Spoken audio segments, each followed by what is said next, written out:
Sometimes the smallest acts of kindness can change everything. When you've lost the person you love most, it feels like your heart will never heal again. Isabel Crane knows this pain well. At 52, she's been living alone for 2 winters since her husband passed, keeping to herself in a small frontier town. One snowy night, she finds a dying cowboy on her porch. She brings him inside, wraps him in her late husband's blanket, and cares for his wounds. The stranger tells her his name is Matthias, then disappears by morning. The next day, Isabel opens her door to an incredible sight. 200 cowboys on horseback stand silently in front of her cabin, hats in hand. What could her simple act of kindness have started? Before we jump back in, tell us where you're tuning in from, and if this story touches you, make sure you're subscribed, because tomorrow I've saved something extra special for you. The town of Millhaven had been dying a slow death for the better part of a decade, and Isabel Crane had watched it happen from her kitchen window, like observing the final breaths of an old friend. What had once been a bustling way station for cattle drives and mining expeditions now consisted of maybe 30 souls, most of them too stubborn or too poor to leave. The general store operated 3 days a week if Murphy felt like opening it. The saloon had closed its doors permanently last spring, when the last of the regular drinkers either died or moved on to greener pastures. Isabel's cabin sat on the eastern edge of what charitable folks still called the town proper, though it was really just a collection of weathered buildings arranged around a dusty main street that led nowhere important anymore. She'd chosen the location deliberately when she and David first arrived 15 years ago. Close enough to walk to town when needed, far enough away to pretend civilization hadn't quite caught up with them yet. The cabin itself was modest but well built, constructed from local pine that David had cut and seasoned himself during their first summer together. 2 rooms downstairs, a kitchen that doubled as their living space, and a small parlor that had served as David's workshop. A narrow staircase led to the bedroom under the eaves, where the sound of rain on the roof had lulled them to sleep through countless mountain storms. Those had been good years, the kind that pass so smoothly you don't realize how precious they are until they're behind you. David worked as a carpenter and occasional blacksmith, taking whatever jobs the town and surrounding ranches could offer.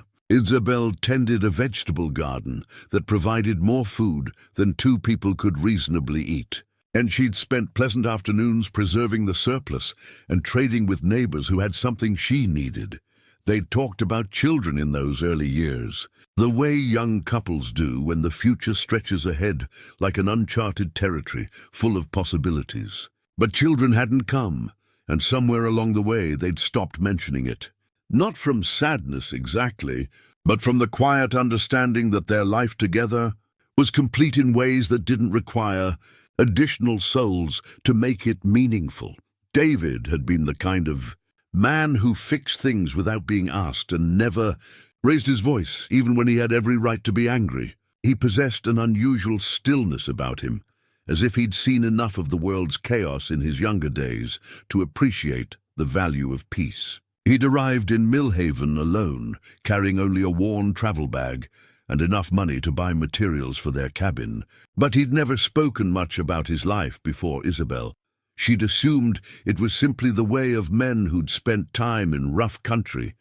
They learned to keep their histories to themselves. David would sometimes stare off toward the mountains with an expression she couldn't quite read, and occasionally she'd catch him studying the horizon as if expecting someone or something to appear. But these moments passed quickly, and he'd return his attention to whatever task occupied his hands with the focused intensity of a man who'd found his calling.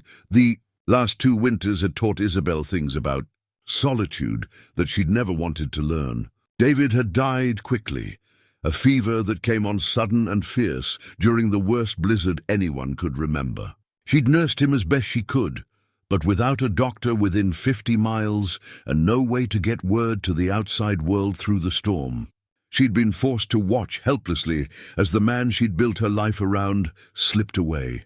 She'd buried him in the spring when the ground finally thawed, choosing a spot on the hill behind their cabin, where he could look down on the garden he'd helped her plant. The headstone was simple, carved by her own inexperienced hands. David Crane, beloved husband, 1822-1891. She'd wanted to add something about his character, his kindness, his gentle strength. But the words seemed too small to contain the man he'd been. The months that followed had been a lesson in the peculiar mathematics of grief. Some days felt like years, each hour crawling past with the weight of accumulated silence. Other times, entire weeks would disappear without her quite knowing where they'd gone. She'd developed routines that helped mark the passage of time, splitting wood on Monday, baking bread on Wednesday, walking to town for supplies on Friday if the weather permitted. Her kitchen had become the center of her world, a space filled with the practical necessities of staying alive and the memories of meals shared with David. The cast-iron stove that had once warmed their conversations now heated just enough food for one. The table where they'd planned their days and discussed their dreams now held only her solitary morning coffee and the occasional letter from her sister back east. The parlor, which had been David's domain, remained largely untouched. His tools hung in neat rows on the wall where he'd left them. His woodworking projects sat half-finished on the bench, gathering dust but somehow still radiating the essence of his careful craftsmanship. Sometimes Isabel would sit in his chair by the window and try to imagine what he might say about the weather or the state of the town, but his voice had grown fainter in her memory with each passing month. That December evening, when everything changed, had started like any other. Isabel had spent the day mending a tear in her winter coat and preparing a simple dinner of beans and cornbread. Snow had been falling since noon, the kind of steady, purposeful precipitation that promised to continue well into the night. She'd built up the fire and settled into David's chair with a book she'd read at least 3 times before when she heard something that didn't belong to the natural rhythm of a winter evening. At first she thought it might be a tree branch scraping against the cabin wall. But the sound came again, irregular, almost like someone knocking. Isabel set down her book and listened more carefully. The wind was picking up, driving the snow against the windows with increasing force.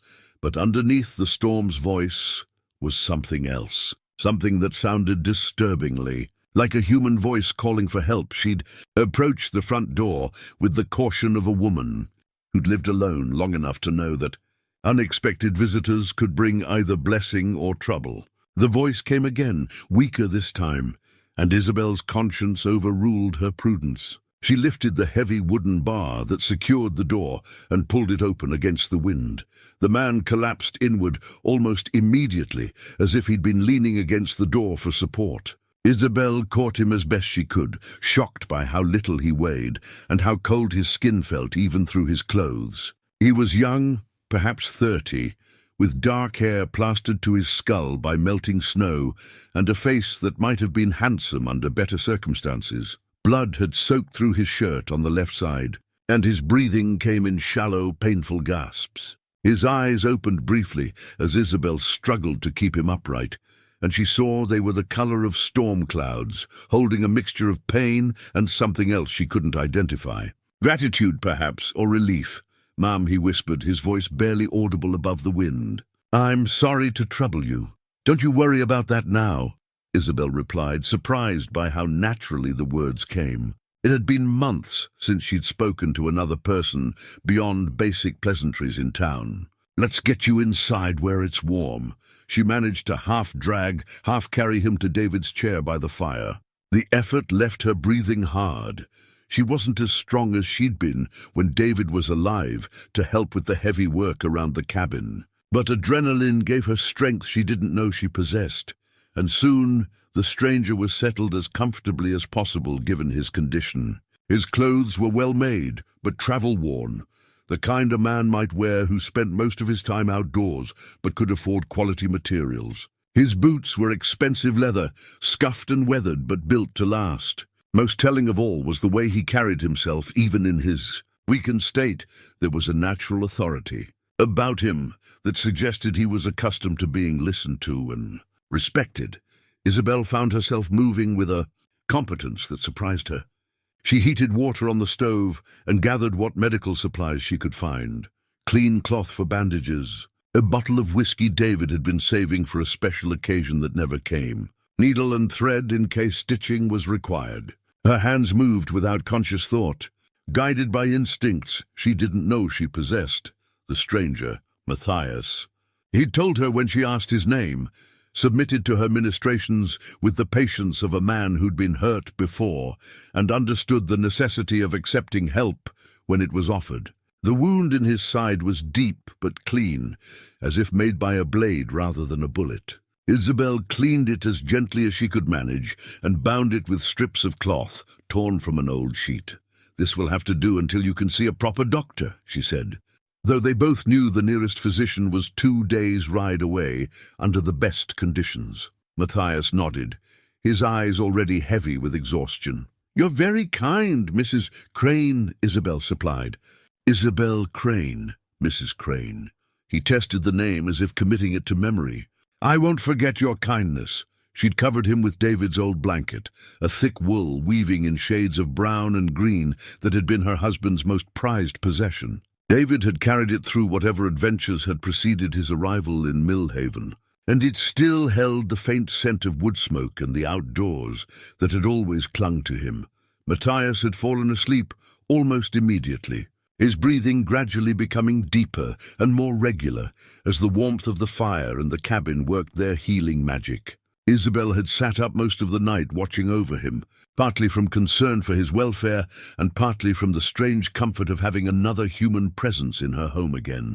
She dozed fitfully in David's chair, waking periodically to check on her unexpected guest and add wood to the fire. Each time she looked at him, she was struck by an odd sense of familiarity, as if she'd seen his face before in circumstances she couldn't quite remember. It was probably just the way serious illness could make strangers look vulnerable and somehow universal, stripping away the particulars that made each person unique. When dawn came pale and cold through the cabin windows, Matthias was gone. Isabel found a few silver coins on the table where he'd lain, along with a brief note written in careful script. "Thank you for saving my life. You have my eternal gratitude." The money was more than enough to replace the supplies she'd used caring for him, but Isabel found herself oddly disappointed by his silent departure. Not because she'd expected anything from him, but because his presence had reminded her how much she missed simple human conversation and the feeling of being useful to someone other than herself. She'd folded David's blanket and put it away, but the scent of the stranger, leather and horse, and something else she couldn't name, lingered in the cabin for days afterward. It wasn't unpleasant, just different from the familiar smells that had become her world. It was the scent of the larger world beyond Millhaven, a reminder that life continued to unfold in ways both mysterious and unpredictable.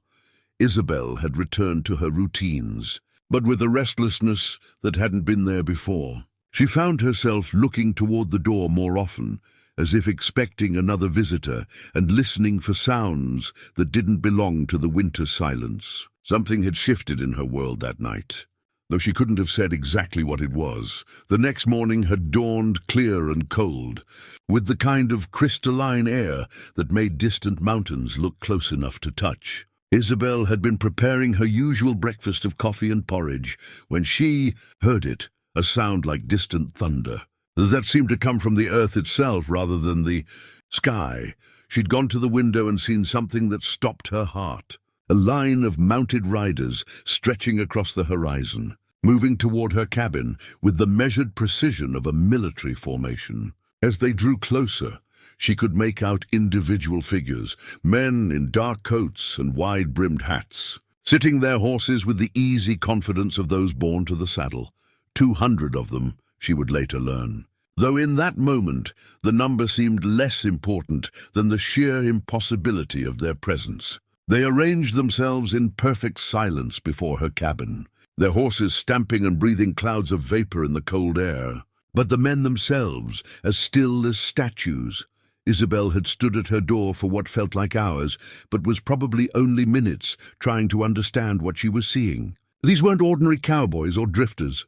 There was something almost ceremonial about their bearing, as if they'd come not as individuals, but as representatives of something larger than themselves. The man at the front of the formation dismounted and approached her door, removing his hat as he walked. He was perhaps 40, with greying hair and eyes that held the same quality of contained authority she'd seen in Matthias. When he spoke, his voice carried easily across the space between them, despite its quiet tone.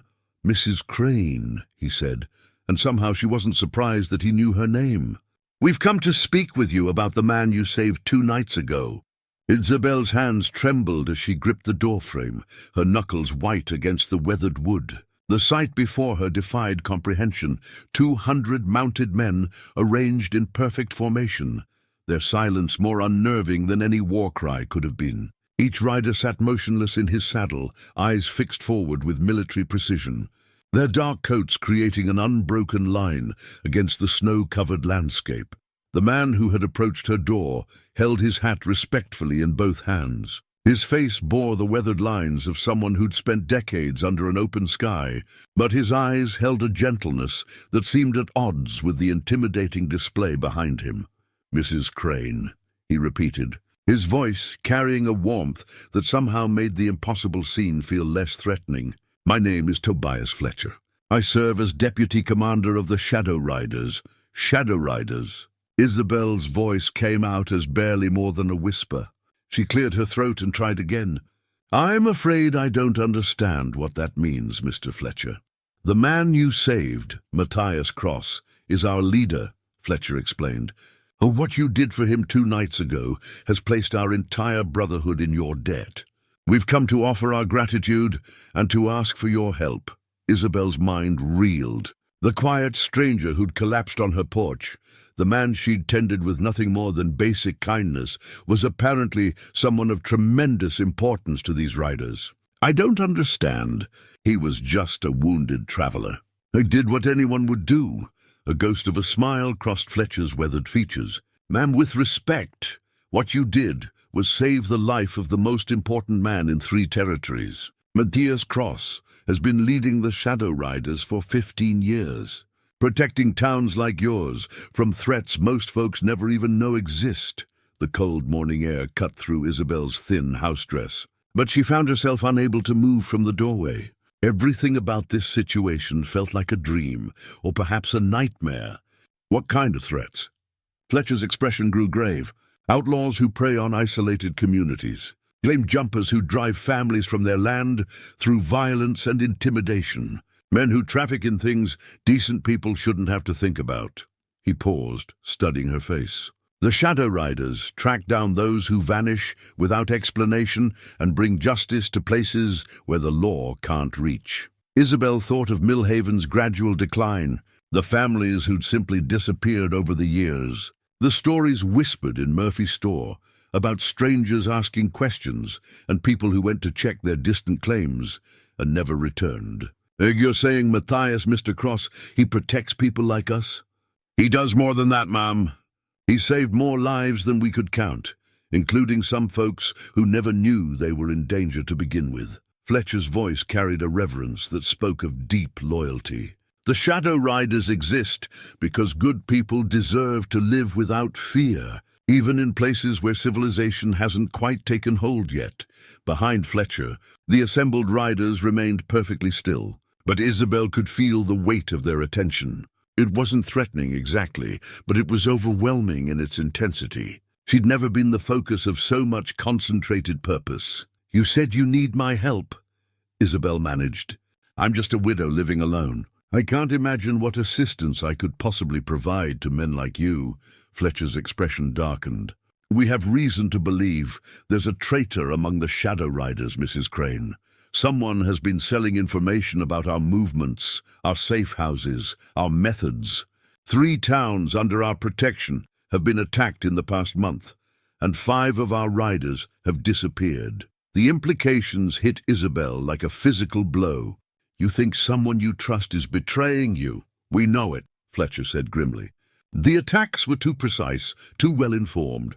Whoever is feeding information to our enemies knows things that only a shadow rider would know. He leaned forward slightly, his voice dropping.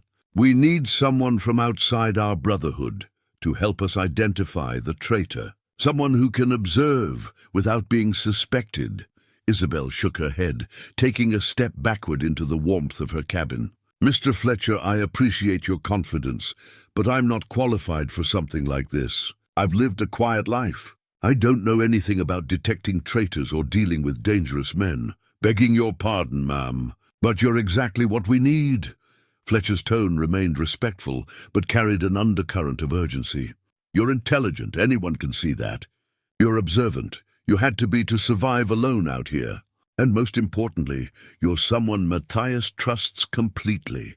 He barely knows me, Isabel protested. Ma'am, Matthias Cross has survived 15 years, leading dangerous men through impossible situations, because he's an excellent judge of character. When he left word that you could be trusted with anything, including his life, that's not something any of us take lightly. Isabel found herself studying the faces of the nearest riders, looking for some sign of the duplicity Fletcher described. They appeared to be exactly what they claimed, hard men dedicated to a noble purpose. But if Fletcher was right, one of them was selling out his brothers for money or personal gain. Even if I wanted to help, she said slowly, I wouldn't know where to begin. How does one identify a traitor among men who've sworn brotherhood? Fletcher reached into his coat and withdrew a folded piece of paper. We've intercepted several coded messages over the past weeks. They contain information about our operations that could only have come from someone within our ranks. He handed her the paper. The cipher is sophisticated, suggesting our traitor is both intelligent and educated. Isabel unfolded the message, seeing lines of numbers and symbols that meant nothing to her untrained eye. But the paper itself was expensive, the kind used by someone with means, and the handwriting was precise and careful. This doesn't look like something a common outlaw would create. No, ma'am, it doesn't, Fletcher agreed, which narrows our list of suspects considerably.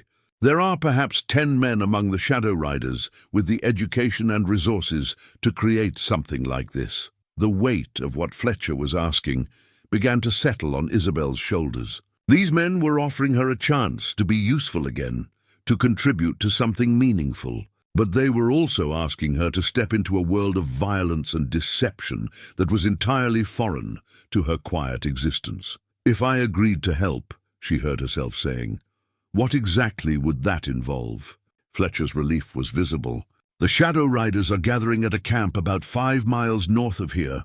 We'll be there for the next week, planning our response to recent attacks and trying to identify the source of the leaks. If you were to visit occasionally, bringing supplies perhaps, or offering to tend any wounded, you'd have opportunities to observe our men without arousing suspicion. Isabel thought of David, of the way he'd always stood up for those who couldn't protect themselves. She thought of Matthias, injured and vulnerable, trusting her with his life. She thought of the families in towns like Millhaven who deserved to live without fear. All right, Mr. Fletcher, she said quietly. I'll help you find your traitor. The relief that crossed Fletcher's face was profound. Behind him, she could see subtle shifts in posture among the riders, not quite relaxation, but something approaching it. Thank you. Mrs. Crane, you may very well be saving more lives than you know. Fletcher replaced his hat and touched the brim in a gesture of respect. We'll send word when everything is ready. And ma'am, be careful. If our traitor suspects what you're doing, you could be in considerable danger. As the Shadow Riders wheeled their horses and rode away in the same disciplined formation they'd arrived in, Isabel remained in her doorway, watching until they disappeared beyond the horizon. The ordinary morning sounds, wind through the pine trees, the distant lowing of cattle from a neighboring ranch, seemed inadequate after the profound silence of 200 mounted men. She looked down at the coded message still clutched in her hand, its symbols and numbers holding secrets that could mean life or death for brave men. For the first time since David's death, Isabel Crane had a purpose beyond simple survival. The question was whether she possessed the strength and wisdom to see it through. Sleep eluded Isabel that night like a shy animal avoiding a hunter's approach. She lay in the bed she'd shared with David, staring at the ceiling beams he'd hewn and fitted with his own hands, trying to make sense of the day's extraordinary events. Every time she closed her eyes, she saw the formation of riders stretching across the horizon, their silence more imposing than any show of force. The coded message lay on her nightstand, its mysterious symbols seeming to pulse with hidden meaning in the moonlight filtering through her window. She'd studied it for hours, searching for patterns or familiar elements, but the cipher remained as impenetrable as a stone wall. Whoever had created it possessed skills far beyond her simple frontier education. By dawn, Isabel had reached a decision that surprised her with its clarity. She would approach this task the same way she'd learned to survive after David's death, one practical step at a time, focusing on what she could control and adapting to circumstances as they arose. Fletcher arrived at mid-morning, riding alone and carrying himself with less formal bearing than the previous day. Without the intimidating presence of 200 riders behind him, he seemed more approachable, almost grandfatherly, despite the obvious strength in his weathered frame. "Mrs. Crane," he said, dismounting and tying his horse to the post David had installed for visitors who rarely came. "I hope you've had time to consider our request without feeling pressured by yesterday's display." "I have," Isabel replied, stepping aside to let him enter.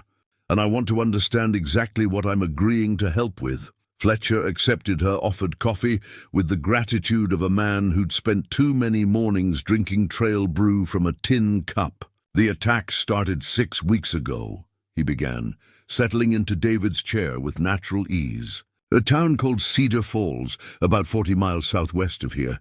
Population maybe 60 people, mostly farmers and their families." Isabel poured herself coffee and sat across from him, noting how he unconsciously scanned the room's entrances and windows. Even in her peaceful cabin, he remained alert for potential threats. "The raiders came at dawn," Fletcher continued, "well-armed, well-organized, and they knew exactly which buildings held the most valuable goods and where the town's defenders would likely position themselves. They took everything worth taking and burned what they couldn't carry. Did anyone survive to tell what happened?" 3 families escaped into the woods," Fletcher said grimly. "They described the attackers as professional, disciplined, not your typical band of desperate outlaws looking for easy money. These men had specific objectives and executed them with military precision." Isabel felt a chill that had nothing to do with the morning air. "You think your traitor told them how to attack most effectively?" "I know he did," Fletcher replied. "Cedar Falls was one of our protected towns. We'd scouted their defenses, identified their vulnerabilities, planned evacuation routes in case of emergency. Everything the raiders needed to know had been documented in our reports." The implications struck Isabel with growing horror. "The Shadow Riders' protection became the very information used to destroy them." Fletcher nodded, his expression heavy with the weight of responsibility. 2 weeks later it happened again. A settlement called Broken Creek, 50 miles north. Same pattern. Precise intelligence, professional execution, no survivors except those who fled into the wilderness. Isabel set down her coffee cup with hands that weren't quite steady. "And you believe the same person provided information for both attacks?" "We know it," Fletcher said. "But here's what troubles us most. The third attack was different." "Different how?" Fletcher reached into his coat and withdrew a small leather portfolio. "Last week, raiders hit a town called Pine Ridge, but this time they weren't after goods or money. They were looking for specific people." He opened the portfolio and showed Isabel a hand-drawn map marked with X's at various locations. "These marks indicate where the raiders searched. Not the bank, not the general store, not the saloon, where travelers keep their valuables. They went directly to specific homes, looking for specific families." Isabel studied the map, noting the deliberate pattern of the marked locations. "What kind of people were they seeking?" "Folks who'd recently moved to Pine Ridge from other places," Fletcher explained. "New arrivals who might not have strong ties to the community yet." People who could disappear without too many questions being asked. A cold understanding began to form in Isabel's mind. They were looking for people to take with them. That's what we believe, Fletcher confirmed. And they found them. 7 people vanished that night, 3 adults and 4 children. No bodies, no signs of struggle at their homes. They were simply gone. Isabel's hand went instinctively to her throat. You think they were taken alive? We hope so, Fletcher said quietly. Because if they were taken alive, there's a chance we can get them back. But only if we can identify and stop whoever is feeding information to these raiders. The weight of responsibility Fletcher was placing on her shoulders felt overwhelming. Mr. Fletcher, I want to help, but I'm not sure I understand what makes you think I can succeed where your own people have failed. Fletcher leaned forward, his voice earnest. Mrs. Crane, you have advantages none of us possess. You're not part of our hierarchy, so you have no personal loyalties to cloud your judgment. You're intelligent and observant, but you're also completely outside our world of suspicion and rivalry. He pulled several more documents from his portfolio. These are the intercepted messages we've managed to decode partially. They're written by someone who understands our methods intimately, but they also reveal certain personal details about the writer. Isabel examined the papers, noting the careful handwriting and expensive paper. What kind of personal details? References to specific places, preferences for certain types of equipment, even complaints about working conditions that match things only a shadow rider would experience. Fletcher pointed to a particular passage. This message mentions the usual problems with Morrison's coffee, referring to our camp cook. Only someone who'd actually endured Morrison's attempts at coffee would write something like that. Despite the serious nature of their conversation, Isabel found herself almost smiling. So your traitor has standards when it comes to his morning beverage? It's more than that, Fletcher said. Each message contains similar small details, personal touches that help us narrow down our list of suspects. The problem is that any one of our senior men could have written these messages. We need someone who can observe them closely without arousing suspicion. Isabel nodded slowly, beginning to understand the scope of the challenge. You want me to visit your camp, watch your men, and somehow determine which one is capable of betraying everything he's sworn to protect. In essence, yes, Fletcher agreed. But you won't be alone in this. Matthias will be there, and he specifically requested the opportunity to speak with you about what we're facing. The mention of Matthias brought back the memory of his storm-grey eyes and the quiet authority he'd carried, even while wounded. Has he recovered from his injuries? Mostly, Fletcher said.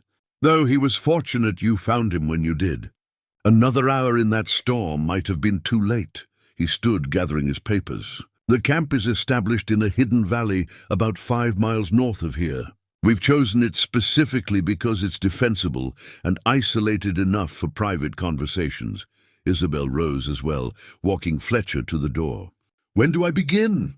Tomorrow, if you're willing, Fletcher replied. I'll return in the morning to escort you there. For today, I'd suggest you consider what you might observe in men who are trying to hide their true intentions. In my experience, guilty people often reveal themselves through small inconsistencies, things they say that don't quite match their actions, or reactions that seem inappropriate to the situation. After Fletcher departed, Isabel spent the afternoon reviewing everything he'd told her, trying to prepare herself mentally for what lay ahead.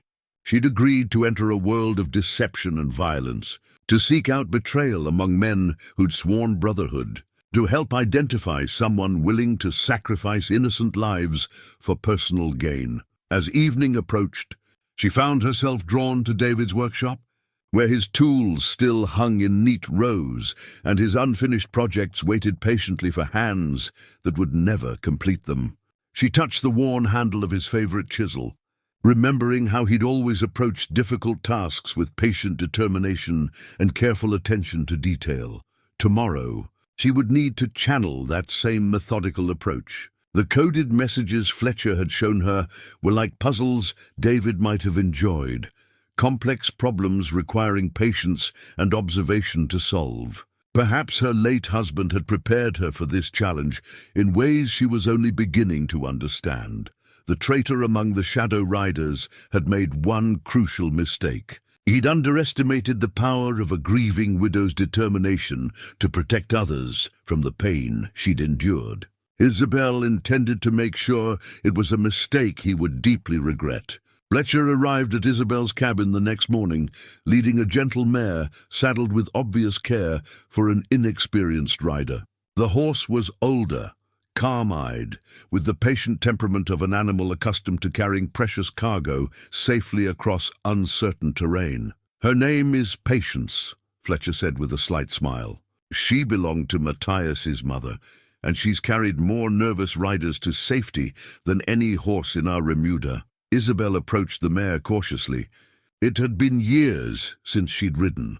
David had never owned a horse, preferring to make his way on foot or by wagon when necessary. But Patience stood perfectly still as Isabel mounted, seeming to understand that her rider needed encouragement rather than energy. The ride to the Shadow Riders' camp took them along paths Isabel had never seen, winding through dense stands of pine and aspen that effectively concealed their passage from any casual observer. Fletcher maintained an easy pace, occasionally pointing out landmarks or explaining how the Shadow Riders chose their routes to avoid detection. "The key to our success has always been invisibility," he explained as they crested a small ridge. "We appear when needed and vanish before anyone can track us back to our base. But that only works if our enemies don't know where to look." The hidden valley Fletcher led her to was a masterpiece of natural concealment. Surrounded by steep slopes covered in thick timber, it would have been invisible from any direction except the narrow approach they'd used. A small stream provided fresh water, and the valley floor offered enough grazing for perhaps 50 horses. What struck Isabel most forcefully was the orderly efficiency of the camp. Canvas tents were arranged in precise rows, with clear lanes between them for easy movement. Cook fires burned in designated areas, their smoke dispersed by the wind patterns of the valley. Even the horses were picketed in organized groups, sorted by what Isabel assumed were the tactical requirements of mounted operations. More impressive still were the men themselves. As Fletcher led her through the camp, Isabel observed riders engaged in various activities, cleaning weapons, mending equipment, studying maps, caring for their horses, but all with the focused attention of professionals preparing for serious work. "Mrs. Crane," a familiar voice called, and Isabel turned to see Matthias approaching from the largest tent at the camp's center. He moved with only the slightest favoring of his injured side, and his color had returned to healthy bronze. But what struck her most was the transformation in his bearing, where she'd seen a wounded stranger. She now observed a man clearly accustomed to command. "Mr. Cross," she replied, dismounting with Fletcher's assistance. "I'm glad to see you've recovered. Thanks to your care," Matthias said, his storm-grey eyes holding the same gratitude she remembered from that snowy night. "I hope Fletcher has explained why we need your help." "He has," Isabel confirmed, "though I confess I'm still not certain how a frontier widow can succeed where trained investigators have failed." Matthias gestured toward his tent. "Perhaps I can help clarify that. Would you join me for coffee? I promise it's better than Morrison's usual attempts." Inside the tent, Isabel was surprised to find comfortable furnishings, a folding table and chairs, maps covering every surface, and a small camp stove producing genuinely aromatic coffee. But what caught her attention immediately was a wooden chest sitting open near Matthias's bedroll, revealing contents that made her breath catch in her throat. "That's David's work," she said, pointing to a carved wooden box visible among the chest's contents. She'd recognize her husband's distinctive style anywhere, the careful attention to joinery, the subtle, decorative elements that marked his craftsmanship. Matthias followed her gaze and nodded slowly. "Your husband was a remarkable man, Mrs. Crane, more remarkable than you knew." A cold certainty settled in Isabel's stomach. "You knew David." "I did," Matthias admitted. "We were closer than brothers for many years. David Crane was one of the founding members of the Shadow Riders. The tent seemed to sway around Isabel as the implications struck home. That's not possible. David was a carpenter, a quiet man who never spoke of violence or adventure. Matthias poured coffee into 2 tin cups, his movements deliberate and careful. David was indeed a carpenter, and one of the gentlest men I've ever known. But before he came to Millhaven, before he met you, he spent 15 years tracking down the worst predators on the frontier. Isabel sank into the offered chair, her mind reeling. You're telling me my husband lived an entire life I knew nothing about? Not an entire life, Matthias said gently. A previous life that he left behind because he found something more valuable than justice or adventure. He found love. From the wooden chest, Matthias withdrew a folded map that Isabel recognized with shock. It was drawn on the same expensive paper she'd seen used for the coded messages, but this one was covered with David's familiar handwriting. The map showed the territory around Millhaven in extraordinary detail, marked with symbols and notations that meant nothing to Isabel but clearly represented vital information. David was our intelligence specialist, Matthias explained. He had an unusual gift for reading the land and understanding how men moved through it. This map contains every safe house, every supply cache, every escape route within 50 miles of your home. Isabel studied the map with growing amazement. He drew this? He drew dozens like it, Matthias confirmed. David's maps are still the foundation of our operations in this region. But more than that, he was our moral compass. When decisions became difficult, when the line between justice and vengeance grew thin, David helped us remember why we'd chosen this path. The revelation explained so much about David's character. His unusual stillness, his way of studying the horizon, his absolute certainty about right and wrong. But it also raised troubling questions about the man she'd thought she knew completely. Why didn't he tell me? Isabel asked quietly. Because he wanted to protect you from a world he'd left behind, Matthias replied.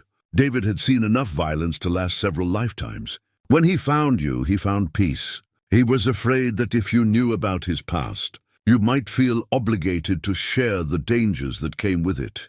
Isabel looked again at the map, noting how David's careful annotations showed not just physical features, but strategic considerations, sightlines, defensive positions, water sources, escape routes. This is why you trust me. Not because I'm an outsider, but because I was David's wife. Partly, Matthias admitted. But also because David chose you. In all the years I knew him, he never made a poor judgment about character. If he believed you were strong enough to share his life, then you're strong enough to help us save it. Fletcher appeared at the tent entrance. Matthias, the senior men are assembled for the briefing Mrs. Crane requested. Isabel looked up sharply. I didn't request a briefing. You did when you agreed to help us, Matthias said with a slight smile. The best way to observe our suspects is to see them all together, discussing the very information that's being leaked. Are you ready to meet the men who might include David's betrayer? Isabel folded David's map carefully and handed it back to Matthias. I'm ready. As they walked toward the center of the camp, Isabel felt the weight of eyes upon her, some curious, some skeptical, some frankly appraising. These men knew she was here to identify a traitor among them, but they didn't know which of their brothers might be the target of her investigation. The irony wasn't lost on her. She'd come to this valley as an outsider, seeking to expose betrayal, only to discover that her own marriage had been built on secrets she'd never suspected. The question now was whether those secrets would help her identify the man who was destroying everything David had helped to build. Remember, Matthias said quietly as they approached the assembled riders. The guilty man will be watching you as carefully as you're watching him. Trust your instincts, but be very careful who you trust with your conclusions. Isabel nodded, squaring her shoulders as she prepared to meet the Shadow Riders face to face. Somewhere among the men waiting ahead was a traitor willing to sacrifice innocent lives for personal gain. With David's memory guiding her and his hidden legacy supporting her, she intended to find him. The assembled shadow riders stood in a loose semicircle around a large table covered with maps and documents. As Isabel approached with Matthias and Fletcher, she counted 12 men, each one representing years of experience and absolute loyalty to their cause, or so it appeared. "Gentlemen," Matthias announced, his voice carrying easily across the gathering, "this is Mrs. Isabel Crane. She saved my life, and now she's here to help save all of ours." The men removed their hats in unison, a gesture of respect that struck Isabel as both formal and genuinely heartfelt. But even as she acknowledged their courtesy, her mind catalogued details David had taught her to notice without realizing it. The way each man carried himself, where his eyes focused, how his hands rested when he thought no one was watching. Fletcher stepped forward to make introductions. "Mrs. Crane, allow me to present our senior commanders." The first man was introduced as Captain Jeremiah Stone, a weathered veteran with intelligent dark eyes and prematurely grey hair. His handshake was firm but brief, and Isabel noticed how he positioned himself to maintain visual contact with all entrances to their gathering area. A cautious man, perhaps, or simply one trained by experience to expect trouble. Next came Captain Samuel Rivers, younger than Stone, but carrying himself with the confident bearing of someone accustomed to making difficult decisions quickly. His clothing was well maintained, but showed the wear of constant use, and his weapons were positioned for easy access without being ostentatious about it. Captain William Hayes appeared to be the youngest of the group, perhaps 35, with the lean build of a man who lived in the saddle. His eyes held a restless quality that suggested impatience with planning and preference for action. When he shook Isabel's hand, she noticed calluses that spoke of countless hours handling reins and weapons. The introductions continued. Captain Marcus Whitfield, solid and dependable looking. Captain Jonathan Blake, who seemed more scholarly than the others. Captain Thomas Morrison, who must be the cook Fletcher had mentioned, and several others whose names and faces began to blur together in Isabel's memory. But one man stood apart from the rest, both literally and figuratively. Captain Theodore Fletcher, Tobias's younger brother, she realized, positioned himself slightly behind the others, observing the proceedings with sharp attention but minimal participation. When introduced, his handshake lingered a moment longer than necessary, and his eyes held hers with an intensity that felt almost predatory. "Mrs. Crane," Theodore said, his voice smoother than his brother's weathered tones. "We're all grateful for what you did for Matthias. I hope we can prove worthy of your confidence." Something in his phrasing struck Isabel as odd, not wrong exactly, but carefully chosen in a way that suggested he was more concerned with how his words sounded than with their sincerity. She filed the observation away and moved on to the next introduction. Matthias spread several maps across the table, weighing down the corners with stones. "Gentlemen, Mrs. Crane has agreed to observe our operations and help us identify security weaknesses. I want her to understand exactly what we are facing." Captain Stone pointed to marks on the central map. "The pattern is becoming clearer with each attack. Our enemies aren't just striking randomly. They're systematically targeting our most vulnerable protectorates." "What makes a settlement vulnerable?" Isabel asked, genuinely curious about the tactical considerations. "Distance from support," Captain Rivers explained. "Small populations that can't mount effective resistance. Limited escape routes if evacuation becomes necessary. Most importantly, settlements where our protection might not be immediately missed if something went wrong." Captain Hayes leaned over the map, his finger tracing a route between marked locations. "But they're also hitting places where our intelligence is most detailed. Towns we've scouted thoroughly, where we know every building and every resident." Isabel studied the marked locations, noting their distribution across the territory. "You're saying the attacks aren't random. They're specifically targeting places where your detailed knowledge would be most valuable to raiders." "Exactly," Matthias confirmed. "Which means our traitor isn't just selling general information about our movements. He's providing detailed intelligence about specific locations. Theodore Fletcher stepped closer to the table, his attention focused on the maps with what appeared to be professional interest. "The question is whether our traitor is acting alone or as part of a larger organization. What difference would that make?" Isabel asked. "If he's acting alone, he's probably motivated by money or personal grievance," Captain Blake explained. "But if he's part of a larger group, this could be the opening move in a campaign to destroy the Shadow Riders entirely." Isabel noticed how Theodore's eyes flickered briefly toward his brother Tobias when Blake mentioned personal grievance. It was a tiny tell, lasting perhaps half a second, but it suggested some private knowledge or concern about motivations within their ranks. Captain Stone unfolded another map, this one showing the broader region. "We've identified 3 possible scenarios. First, someone is selling information for immediate profit. Second, someone has been compromised through threats against family or loved ones. Third, someone among us has been planning this betrayal for months or even years. The third possibility is the most dangerous," Matthias added gravely, "because it suggests our traitor has had time to identify and compromise other aspects of our operations, beyond just the intelligence he's directly selling." Isabel found herself thinking about David's hidden life and wondering what other secrets might be concealed among these men. If her own husband could maintain such a complete deception about his past, what might these men be hiding from each other? "Mrs. Crane," Captain Rivers said, "Matthias tells us you have experience analyzing written communications. Would you be willing to examine the intercepted messages we've collected?"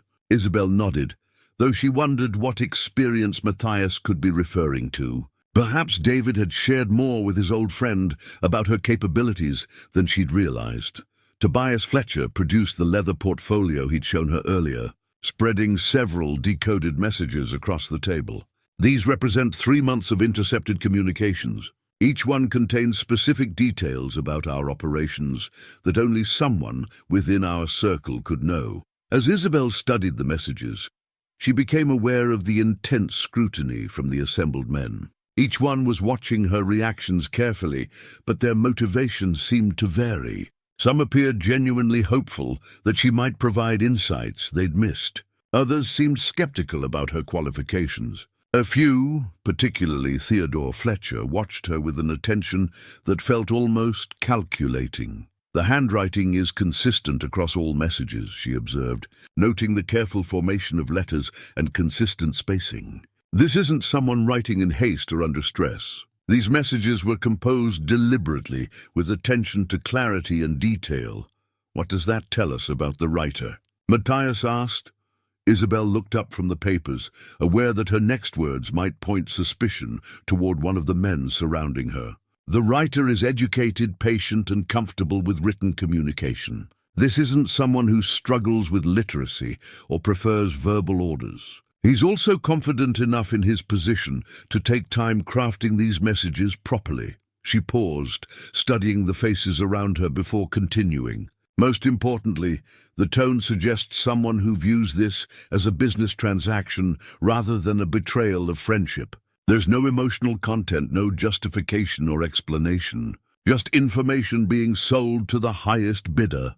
The silence that followed her analysis was heavy with implication. Somewhere among these 12 men was someone who fit exactly the profile she'd just described: educated, patient, confident, and capable of treating brotherhood as a commodity to be sold.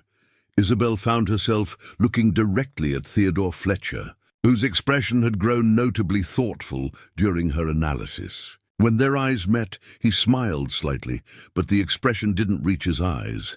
"Very insightful, Mrs. Crane," he said quietly. "I suspect we'll learn a great deal from your observations."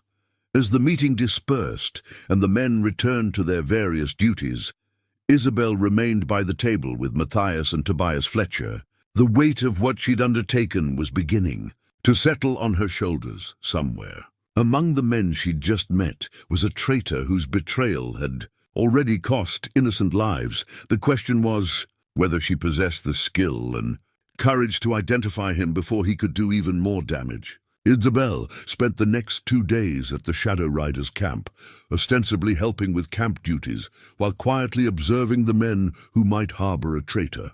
She assisted Morrison with cooking, mended torn clothing, and helped tend the horses, all activities that placed her in natural proximity to conversations and interactions that might reveal telling details. The work itself felt familiar and comforting. After 2 years of solitary existence, being useful to others again awakened something in her spirit that she'd thought permanently dulled by grief. But beneath the satisfaction of contributing to the community, her mind remained focused on the deeper purpose of her presence. On her 3rd morning in camp, Isabel was hanging laundry near the creek when she overheard a conversation that made her pause. Captain Stone and Captain Hayes were discussing supply routes while cleaning their weapons, their voices carrying clearly in the still mountain air. "The Bridgewater route's been compromised," Stone was saying. "We lost another supply wagon there yesterday." Hayes looked up from the rifle he was cleaning. "That's the 4th wagon in 2 weeks. Either we're dealing with remarkably persistent bandits, or someone's telling them exactly when and where to strike. Could be both," Stone replied grimly. "But the timing's too precise for coincidence. Someone knows our schedule." Isabel continued hanging clothes while listening carefully. The 2 men were clearly frustrated by the ongoing losses, but their conversation revealed something else. They trusted each other enough to speak openly about their suspicions. Neither showed the careful guardedness she might expect from someone harboring guilty knowledge. Later that afternoon, she encountered Theodore Fletcher near the horse lines. He was examining a saddle with obvious expertise, his hands moving over the leather with the practiced touch of someone who understood the critical importance of well-maintained equipment. "Mrs. Crane," he said, looking up as she approached. "How are you finding life in our temporary community?" "It's been educational," Isabel replied carefully. "I'm learning a great deal about how your organization operates." Theodore's smile was pleasant, but somehow didn't reach his eyes.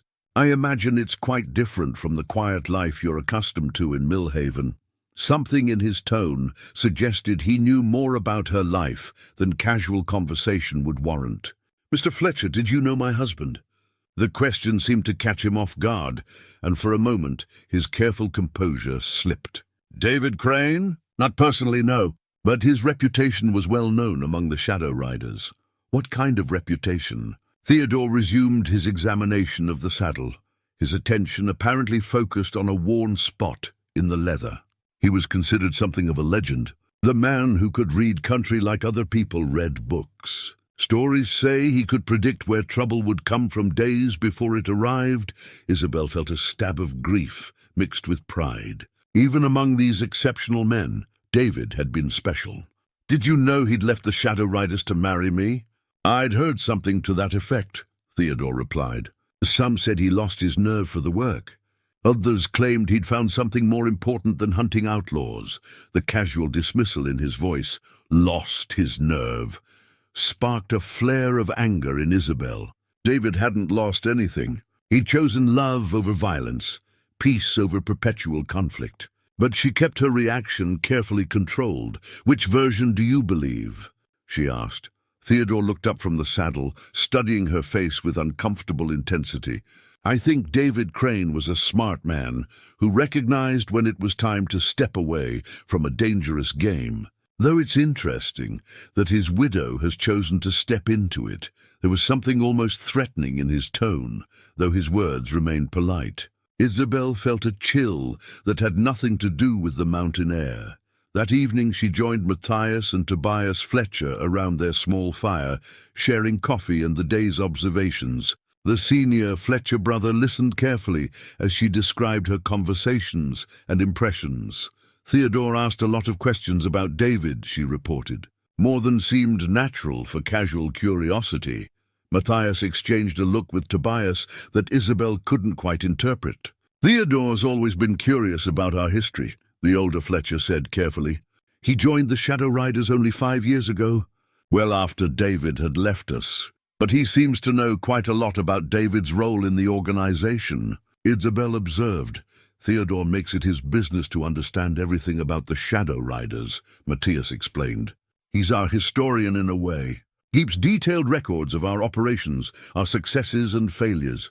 Isabel felt a cold certainty settling in her chest. Someone who keeps detailed records would have access to information about past operations, wouldn't they? Including the intelligence David gathered about various settlements. The silence that followed her observation was heavy with implication. Tobias Fletcher stared into the fire, his weathered features troubled. "My brother's always been ambitious," he said finally. "Even as children, he wanted to be the best at everything he attempted. Ambition isn't necessarily a flaw," Matthias said carefully. But when combined with access to sensitive information, he was interrupted by the arrival of Captain Stone, who approached their fire with obvious urgency. "Matthias, we've got problems. A rider just came in from Willowbrook. The town's been hit hard." Isabel's heart sank. Willowbrook was one of the settlements marked on David's map, a small farming community about 30 miles southeast of their current position. "How bad?" Matthias asked, rising to his feet. "Bad," Stone replied grimly. "Same pattern as the others, precise, professional, devastating. But this time they left a message." He handed Matthias a folded piece of paper. "It's addressed to the Shadow Riders specifically. They're done hiding their connection to these attacks."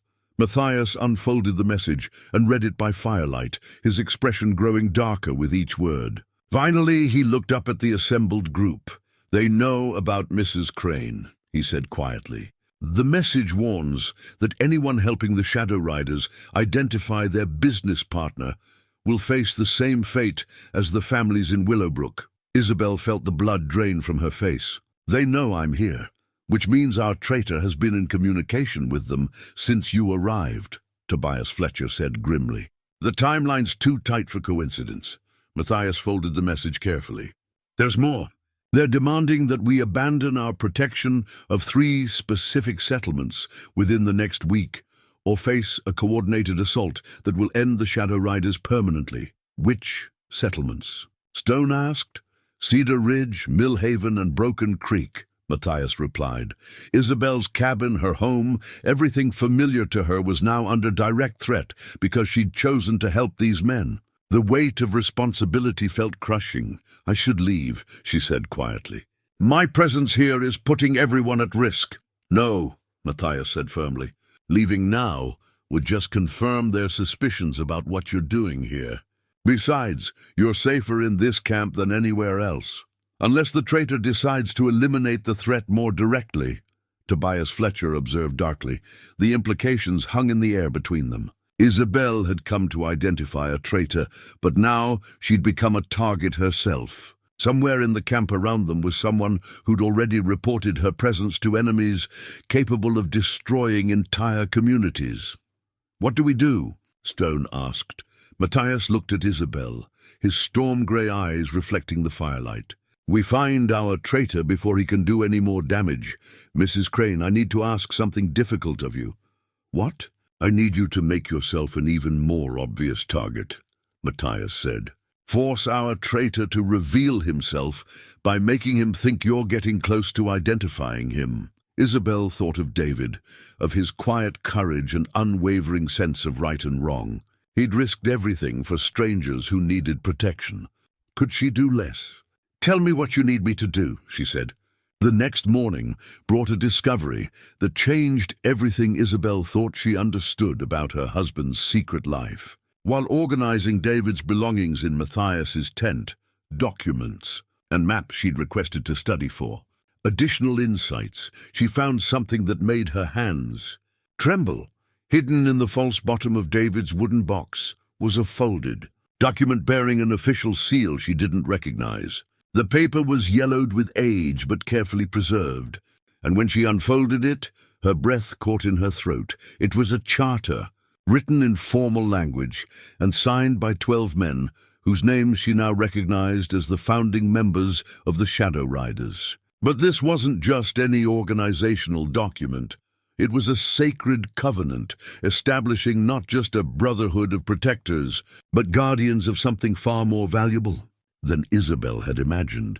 The charter spoke of sacred trusts placed in wild places, and the protection of ancient wealth, until such time as civilization requires its use for the greater good. References to deposits placed by those who came before, and the responsibility to guard what others have hidden, painted a picture of the shadow. Writers that went far beyond what she'd been told. Isabel. Read the document 3 times before the full implications settled in her mind. The Shadow Riders weren't just protecting frontier towns from outlaws. They were guarding hidden treasure deposits, gold and silver cached throughout the territory by previous generations of travelers, miners, and settlers who'd needed to hide their wealth from raiders. More shocking still was David's signature at the bottom of the charter, but not as a simple member. The formal script identified him as David Crane, first keeper of the sacred trust, keeper of maps and secrets, spiritual guide of the Brotherhood. David hadn't just been a founding member, he'd been their leader, their moral compass, their spiritual guide. And according to the charter's final paragraph, upon his death or departure, his authority was to pass to she whom he chose to share his deepest trust, his wife and partner in all things sacred and profane. Isabel sank into the camp chair, the document fluttering in her shaking hands. David hadn't just left her his love and his memory. He'd left her a legacy of responsibility she'd never suspected existed. You found it, Matthias said quietly from the tent entrance. He'd approached so silently she hadn't heard him arrive. You knew about this, Isabel said, looking up at him with a mixture of wonder and accusation. I helped David write it, Matthias admitted, entering the tent and settling across from her. 15 years ago, when we first established the Shadow Riders, David insisted we needed more than just individual courage to sustain us. He said we needed a purpose that went beyond our own lives. The hidden gold deposits, Isabel said, studying the charter again. That's what this is really about. Matthias nodded gravely. Throughout this territory, there are caches of gold and silver hidden by people who never returned to claim them. Miners who died in cave-ins, settlers who were killed by raiders, travelers who succumbed to disease or accident. Over the decades, David mapped and catalogued every deposit we could find. Isabel thought of the detailed maps in David's chest, suddenly understanding the true significance of all those carefully marked locations. The towns you protect, they're built near the hidden deposits. Some of them, Matthias confirmed. David believed the wealth belonged to the people trying to build lives in these places. His vision was that when the frontier became civilized enough to need schools, hospitals, roads, when the time was right, the Shadow Riders would reveal the deposits and use them to build a better future for everyone.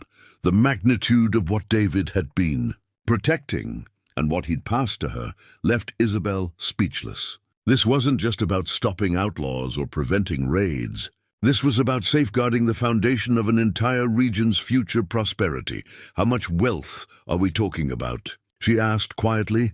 Enough to transform every settlement in 3 territories, Matthias replied. Enough to build the kind of civilization David dreamed of, where children have schools, where the sick can find healing, where honest work provides security for families. Isabel looked again at the charter, noting the careful language about guardianship and trust. And the attacks on the protected towns are about finding the gold, Matthias finished. Our traitor isn't just selling information about our movements. He's revealing the locations of hidden treasure deposits that have been accumulating for decades. The pieces clicked into place with horrible clarity. Theodore Fletcher isn't working for ordinary raiders. He's working for someone who knows about the deposits and wants to claim them.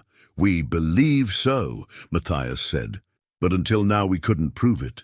The charter changes everything, Isabel. According to David's own words, you now have the authority to make decisions about how the Shadow Riders operate and what we do with the information we protect. Isabel stood and walked to the tent entrance, looking out at the camp where men prepared for another day of dangerous work. David knew this day would come. He prepared me for it without my knowing. How do you mean? Isabel turned back to Matthias, understanding flooding through her. All those evenings when he taught me to read maps and understand terrain.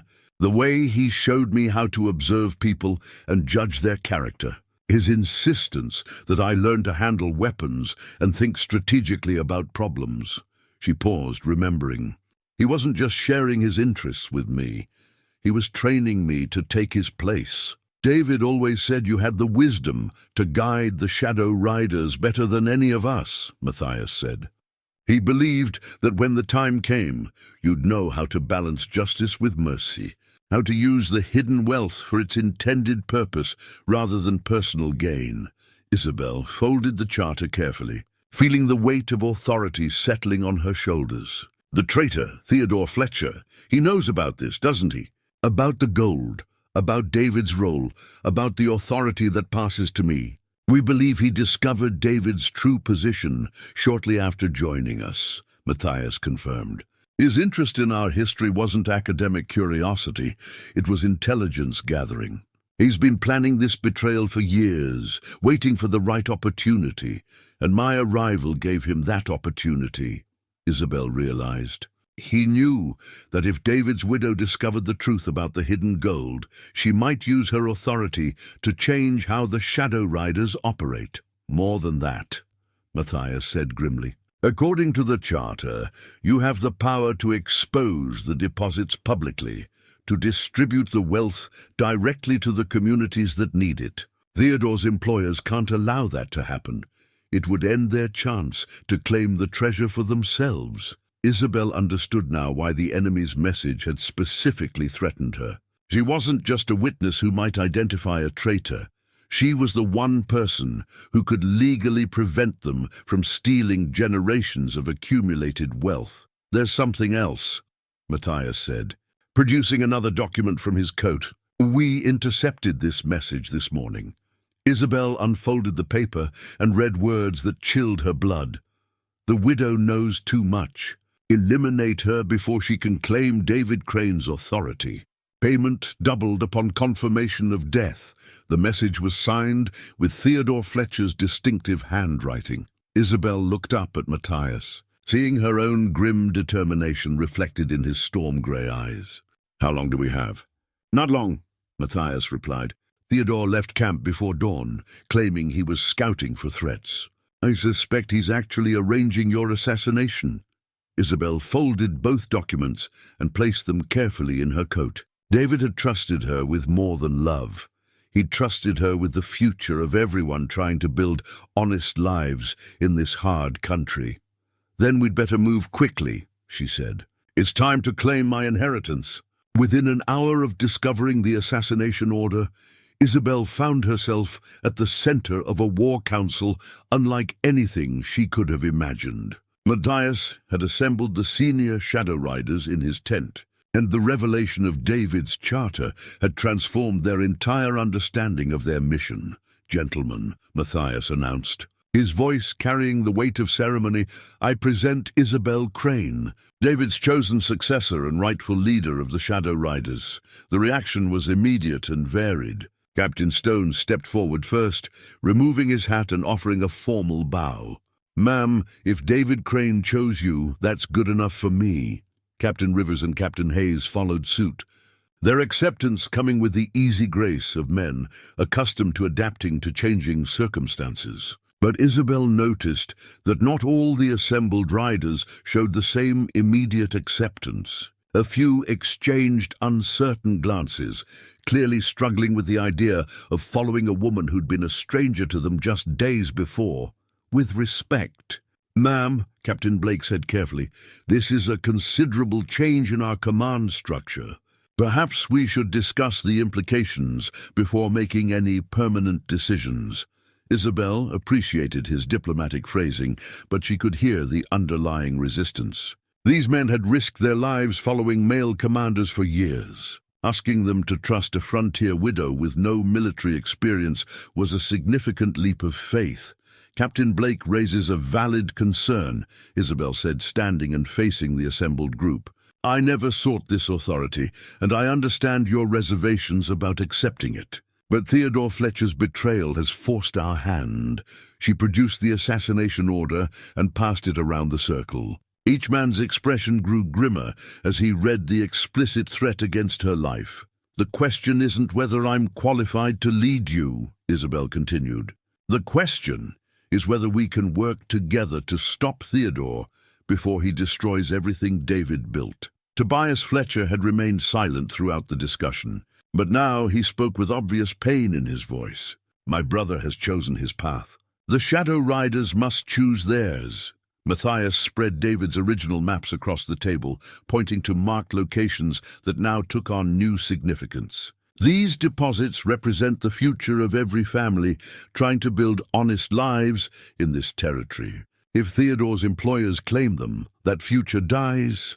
Isabel studied the maps, noting how David had organized the information. Each cache was marked not just with its location, but with detailed notes about the surrounding community, population, primary industries, most pressing needs. David had been planning for the day when the hidden wealth could be used to transform the frontier.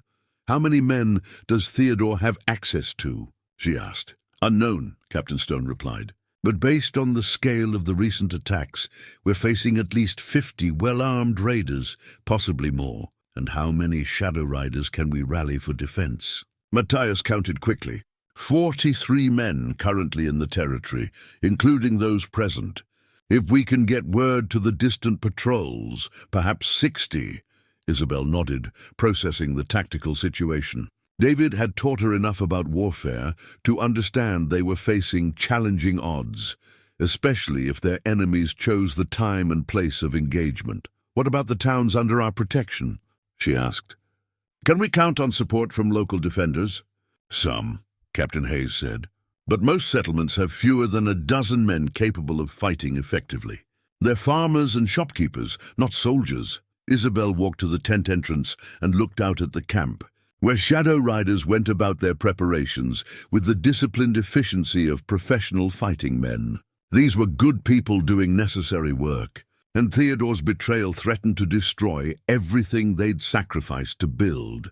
"There's something else to consider," she said, turning back to the assembled commanders. "Theodore knows our standard tactics, our usual defensive positions, our communication methods. Fighting him will be like fighting someone who knows all our secrets." "Because he does know them," Tobias Fletcher said bitterly. "Theodore has been planning this betrayal for years. He studied our methods specifically to counter them." Matthias pulled out a leather pouch and removed something that made Isabel's breath catch. A simple gold ring bearing the Shadow Rider's symbol. "David left this for you," he said, offering it to her. "It's been passed down through our leadership since the beginning." Isabel took the ring, feeling its weight, both physical and symbolic. The gold was warm from Matthias's hand, and the carved symbol seemed to pulse with significance. As she slipped it onto her finger, she felt a connection to David's memory and purpose that strengthened her resolve. "If I'm to lead you into this fight," she said, her voice gaining confidence, "then we're going to do it David's way. We're not just going to defeat Theodore Fletcher. We're going to expose the truth about the hidden deposits and begin using them for their intended purpose." The declaration caused a stir among the assembled men. Captain Rivers leaned forward. "Ma'am, revealing the gold publicly would change everything. There'd be no going back to our current way of operating." "Good," Isabel replied firmly. "The frontier is civilizing faster than David expected. The time for secrecy is ending. These deposits should be building schools and hospitals, not sitting hidden while communities struggle." She moved to the maps, pointing to specific locations. "Theodore's employers want this wealth for themselves. But we're going to make sure it serves the people David intended it to help." Captain Stone nodded approvingly. "It's a bold plan, ma'am, but it'll paint targets on every community in the territory." "The targets are already there," Isabel pointed out. "Theodore's betrayal has exposed them anyway. At least this way, the communities will understand what they're defending and why it matters." Matthias began organizing the tactical planning. "We'll need to coordinate with town leaders, establish defensive positions, and prepare for multiple simultaneous attacks. And we'll need to do it all while protecting Mrs. Crane," Tobias Fletcher added. "Theodore's assassination order makes her The primary target. Isabel fingered David's ring, drawing strength from its presence on her hand. I'm not hiding while others fight in my name. If Theodore wants to eliminate David's successor, he'll have to face me directly. The tent fell silent as the implications of her words sank in. Isabel was proposing to use herself as bait to draw Theodore into a confrontation where the Shadow Riders could confront him on terms of their choosing. "Ma'am," Captain Blake said carefully, "that's extremely dangerous. If something happens to you, then the Shadow Riders will continue David's work under new leadership," Isabel interrupted. "But Theodore Fletcher won't succeed in stealing the future from people who deserve better." She looked around the circle of weathered faces, seeing acceptance gradually replacing uncertainty. These men had followed David's vision for years. Now they were being asked to trust his chosen successor to lead them into the most important fight of their brotherhood's existence. "Gentlemen," she said, standing straighter as David's authority settled fully on her shoulders, "prepare your men. Tomorrow we begin the battle for the soul of the frontier." As the commanders dispersed to ready their forces, Isabel remained with Matthias, studying David's maps and feeling the weight of leadership for the first time. She was no longer just a grieving widow helping to identify a traitor. She was the leader of a brotherhood, dedicated to protecting the innocent and safeguarding the future. The question was whether she possessed the wisdom and courage to honor David's legacy when the final confrontation came.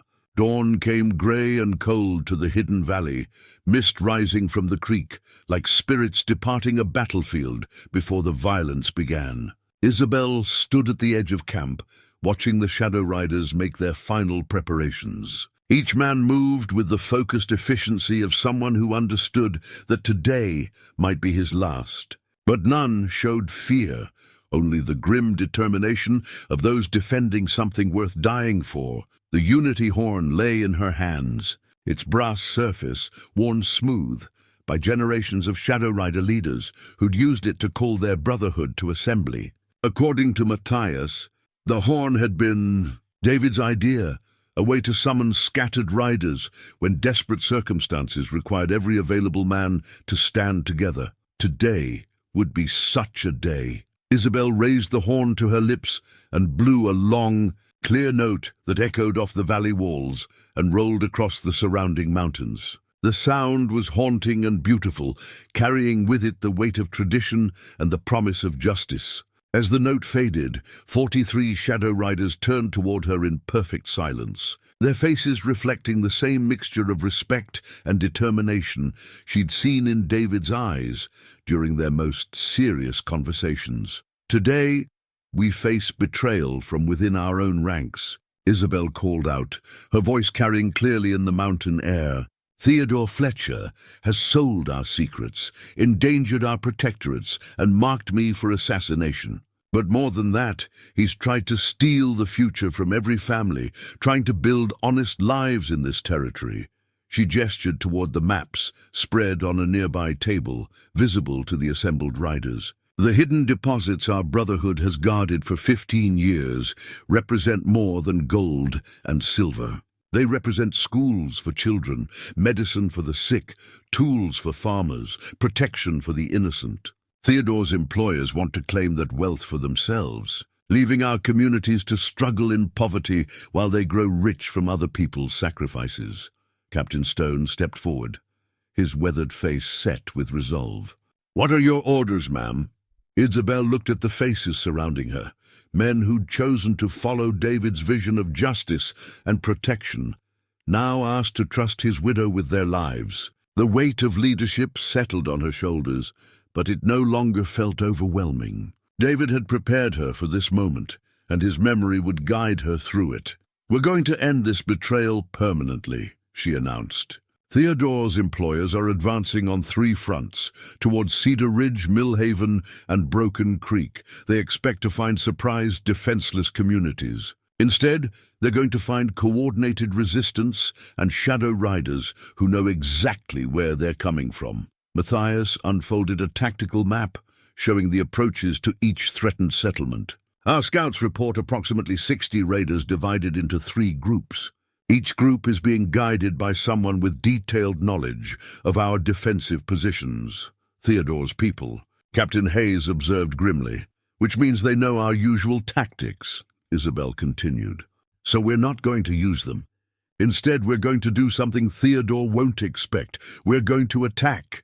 The announcement caused a stir among the assembled riders. Shadow Rider doctrine emphasized defense and protection, not aggressive action against superior numbers, ma'am, Captain Blake said carefully. Attacking 60 raiders with 43 men won't be a fair fight, Isabel interrupted with a slight smile.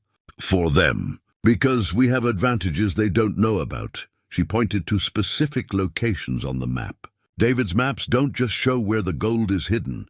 They show every defensible position, every escape route, every natural advantage within 50 miles of here. Theodore's employers may know our usual tactics, but they don't know the country the way David knew it. Tobias Fletcher stepped forward, his face etched with the pain of what his brother had become. What about Theodore himself? He'll come for me personally, Isabel said with calm certainty. The assassination order makes that clear. While our main force engages his hired raiders, Theodore will try to eliminate the one person who can expose the truth about the hidden deposits. We won't let you face him alone, Captain Stone declared. I won't be alone, Isabel replied, glancing at Matthias. But Theodore needs to believe he has a chance to complete his mission. If he sees overwhelming force protecting me, he'll wait for a better opportunity. We need to end this today. She moved to the center of the assembled riders, David's leadership ring catching the first rays of sunlight, breaking through the morning mist. Gentlemen, we ride in 1 hour. Captain Stone, take 15 men toward Cedar Ridge. Captain Hayes, 15 toward Broken Creek. The remaining force comes with me to Millhaven. Why Millhaven? Captain Rivers asked. Because that's where Theodore expects to find me, Isabel explained. It's my home, the place where this all began. He'll assume I'll retreat to familiar ground when threatened. Matthias nodded approvingly.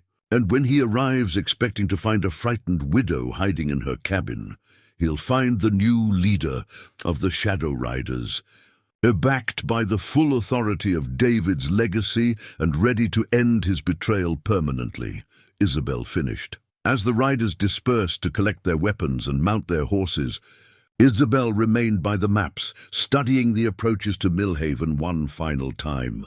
David had marked every ridge, every creek bed, every stand of timber that could provide cover or concealment. She would use his knowledge to ensure Theodore Fletcher's treachery ended where her journey of discovery had begun. The morning mist was beginning to clear, revealing a crystalline day, perfect for the kind of decisive action David had always favored when facing impossible choices. Isabel touched his ring for luck, mounted patience, and led her portion of the Shadow Riders toward the confrontation that would determine the future of the frontier. Behind them, the Unity Horn's echo still seemed to linger in the valley, carrying with it the promise that justice, though delayed, would not be denied. The ride to Millhaven took 3 hours through country Isabel had known all her adult life, but now saw through David's eyes. Every ridge and creek bed held tactical significance. Every stand of timber offered potential cover or concealment. As they approached her home, she directed Matthias and their 12-man escort to positions David had marked on his maps as ideal for defensive ambush. Isabel's cabin sat exactly as she'd left it, peaceful and unchanged, despite everything that had transformed around it. The sight of her kitchen window, the woodpile David had stacked with such care, the small garden plot where they'd planned so many quiet dinners together, all of it seemed to belong to a different lifetime. Before she'd learned about hidden gold and secret brotherhoods and the weight of inherited authority. "They're coming," whispered Captain Rivers, who'd positioned himself among the trees overlooking the main approach. 20 riders, moving carefully but directly toward the cabin. Isabel stood in her doorway, visible to anyone approaching, but protected by crossfire positions Matthias had established according to David's defensive plans. The irony wasn't lost on her. She was using her late husband's military knowledge to defend the peaceful home where he'd found refuge from violence. Theodore Fletcher rode at the head of the approaching group, his posture confident despite the obvious danger of his situation. Behind him came 19 hard-faced men who carried themselves like professional killers rather than frontier raiders. These weren't desperate outlaws seeking easy money. They were hired soldiers following orders that would determine who controlled the future of 3 territories. "Mrs. Crane?" Theodore called out when he was still 50 yards away, his voice carrying the false courtesy she'd learned to distrust. "I hope you're prepared to discuss the terms of your surrender." "I'm prepared to discuss the terms of yours," Isabel replied, stepping fully into view. David's ring felt warm on her finger, and she drew strength from its presence. Theodore's laugh was harsh and humorless. "You're hardly in a position to make demands. My men have you surrounded, and your Shadow Rider protectors are scattered across the territory, chasing threats that don't exist." "Your men don't have me surrounded," Isabel said calmly. "They're positioned exactly where David's defensive plans predicted they would be, which means they're about to discover why my husband was considered a tactical genius." She raised her hand, and the signal brought immediate response. Shadow Riders emerged from concealment on 3 sides of the approaching raiders, their weapons trained with deadly precision. What had appeared to be a successful ambush became a carefully orchestrated trap. Theodore's confident expression flickered as he realized the tactical reality of his situation. His hired guns were caught in open ground with limited cover, facing experienced fighters who held every advantage of position and preparation. "You have one opportunity to surrender," Isabel announced, her voice carrying across the space between them with surprising authority. "Dismiss your men and face the consequences of your betrayal alone." "I don't think so," Theodore replied, but his hand had moved to his weapon. "You may have outmaneuvered my advance force, but this is far from over." The shooting started without warning. One of Theodore's men, apparently deciding his chances were better in immediate action than prolonged standoff, drew his pistol and fired toward Isabel's position. The shot went wide, but it triggered a cascade of violence that transformed the peaceful homestead into a battlefield. Isabel threw herself behind the cabin's thick log wall as bullets began flying in both directions. The Shadow Riders' superior positioning told immediately their concentrated fire from multiple directions created devastating crossfire that the raiders couldn't effectively counter, but Theodore's men were professionals who didn't panic under pressure. They found what cover they could and returned disciplined fire that forced the Shadow Riders to keep their heads down. The engagement settled into a deadly pattern of advance and withdrawal, each side seeking advantage while avoiding decisive exposure. Through the chaos of gunfire and shouting, Isabel heard Matthias calling her name. She looked toward his position and saw him gesturing urgently toward the cabin's rear. Theodore had dismounted and was working his way around the building, using the confusion of the firefight to approach her position directly. Isabel drew the pistol David had taught her to use, checking its loads with hands that remained surprisingly steady despite the adrenaline coursing through her system. Everything had led to this moment, David's hidden past, her discovery of the Shadow Rider's true purpose, the betrayal that threatened everything they'd worked to protect. Theodore appeared at the cabin's corner, his weapon drawn, and his face set with the cold determination of a man who'd committed himself completely to a course of action. "It ends here, Mrs. Crane. David's legacy dies with you." "David's legacy is stronger than you know," Isabel replied, raising her pistol with the careful precision her husband had taught her. "And it won't die with anyone." The 2 shots came almost simultaneously. Theodore's aim to kill, Isabel's aim to stop a traitor who'd betrayed everything sacred about the Brotherhood he'd sworn to serve. In the silence that followed, only one of them remained standing. As the gunfire around the cabin began to fade and surrender calls replaced battle cries, Isabel knelt beside Theodore Fletcher's still form. His betrayal had cost innocent lives and nearly destroyed the Shadow Riders, but his death brought no satisfaction, only the grim relief of duty fulfilled. The battle for the future of the frontier was over.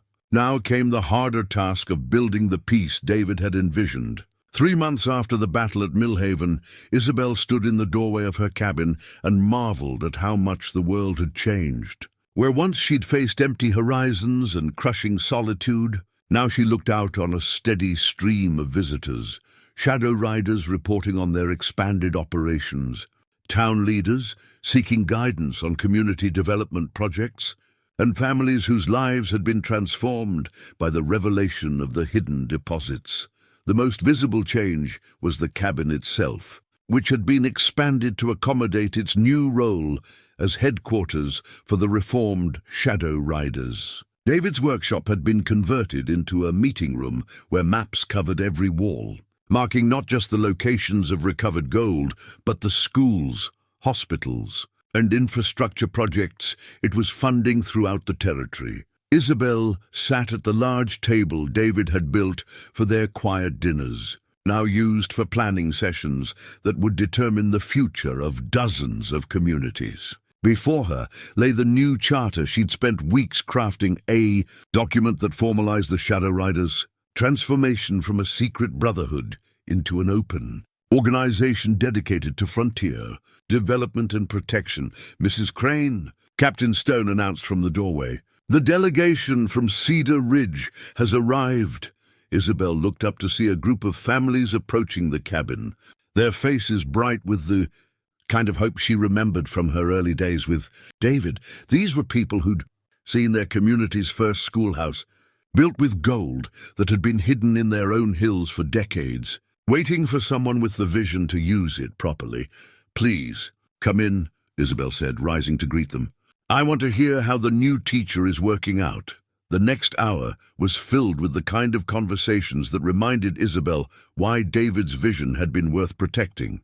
Children were learning to read and write. A traveling doctor now visited Cedar Ridge monthly, funded by a trust established with recovered gold. The community's main road was being improved, connecting them more securely to regional markets for their agricultural products. As the Cedar Ridge delegation departed, Matthias appeared with the afternoon mail, a regular occurrence now that the Shadow Riders operated openly and maintained communication with territorial authorities. Among the letters was an official document bearing the seal of the territorial governor.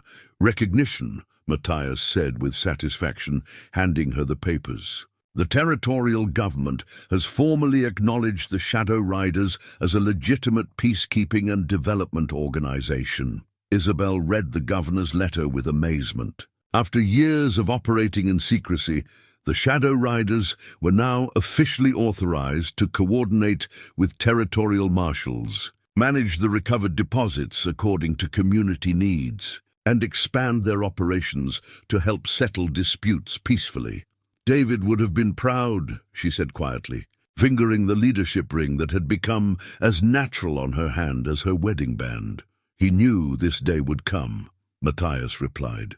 "That's why he trained you so carefully for leadership, even when you didn't realize what he was doing."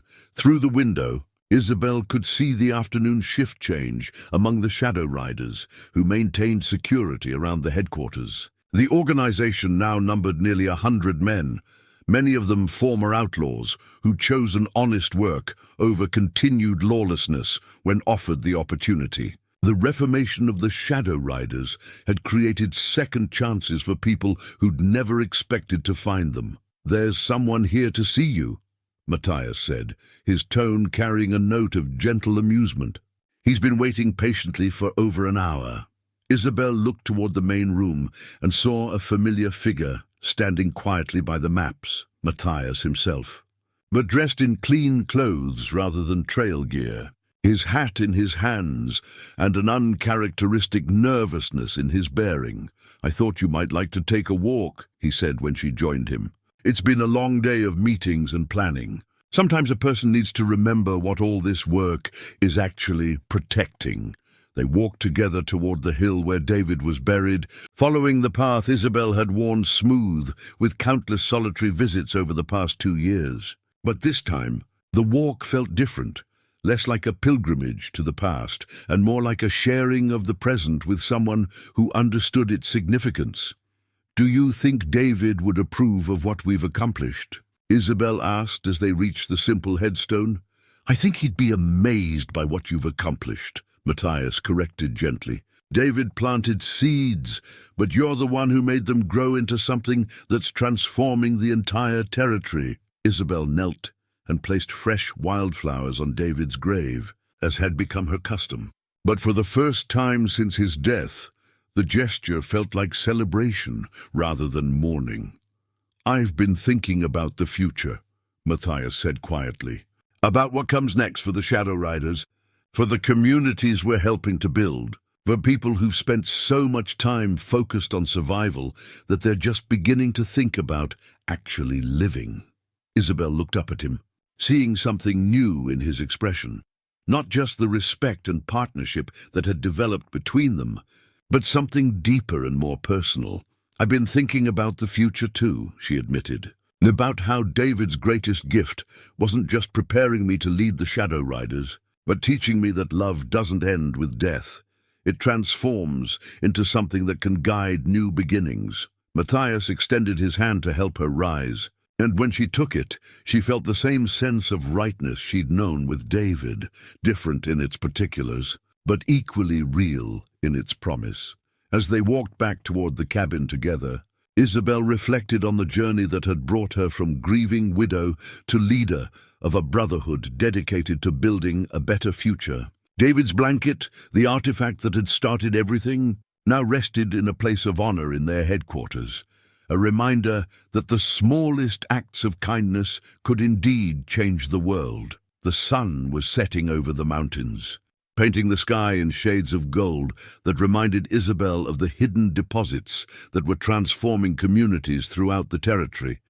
Tomorrow would bring new challenges, new opportunities to use David's legacy in service of justice and hope. But tonight, for the first time in 3 years, Isabel Crane would not sleep alone with her grief.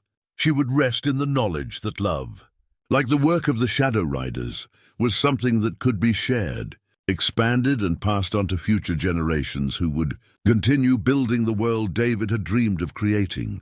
The widow who had saved a dying cowboy with nothing but compassion, and her late husband's blanket had become the leader of a movement that would shape the frontier for decades to come. And in that transformation, David's greatest victory was finally complete.